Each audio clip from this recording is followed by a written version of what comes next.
مهما يحصل اوعى تبعد، مهما يحصل لازم تحاول تقرب منه. مهما عملت اتأكد ان ربنا بيحبك، والذنوب بتيجي في حياتك عشان تعلمك وعشان تقربك وعشان تهذبك وانت في طريقك لربنا. الندم توبة، فحاول بقدر الامكان انك مهما عملت محدش يحبطك، محدش يبعدك عن الطريق.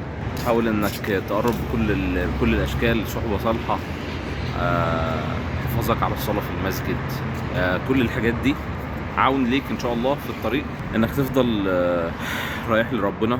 لان في الاول وفي الاخر مهما تعمل يمين او شمال انت لازم ترجع لربنا. والله العظيم ربنا بيحبك، والله العظيم ربنا هيتقبلك. عارف انت اللحظة اللي ساعة لما تحس فيها بندم وقلبك يتكلم بحاجة وتحس بعدها بشوية ان ربنا سمعك. اللحظة دي بتحصل كتير مهما كان عظم ذنبك. لو الحتة دي جت تأكد ان ربنا بيسمعها. فحاول زي ما قلت محدش يحبطك، محدش يقولك انك بعيد وان صعب ان ربنا يقبلك الكلام ده كله. عشان ألم يأن للذين آمنوا أن تخشع قلوبهم لذكر الله وما نزل من الحق.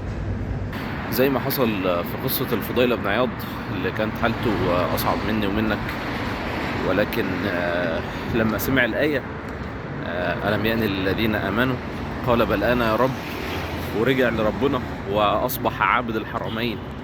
وقصة مالك بن دينار وإبراهيم بن أدهم وربع العدوية وكتير جدا جدا جدا يعني. فاوعى حد يحبطك أو يبعدك عن الطريق، واستمسك بالطريق مهما يحصل.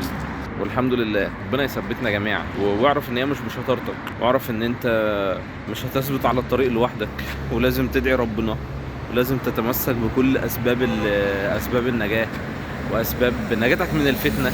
وزي الحديث اللي دايما بردده بادروا بالاعمال.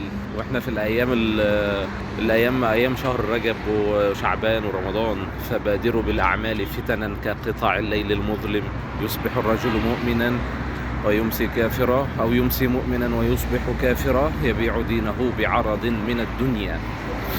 فربنا يقربنا، ربنا يبعد عننا الفتن، وربنا يثبتنا. ونسأل الله دايما الثبات. اللهم يا مقلب القلوب ثبت قلوبنا على دينك. وداوموا على صلاة الفجر، واسألوا ربنا يثبتكم على صلاة الفجر.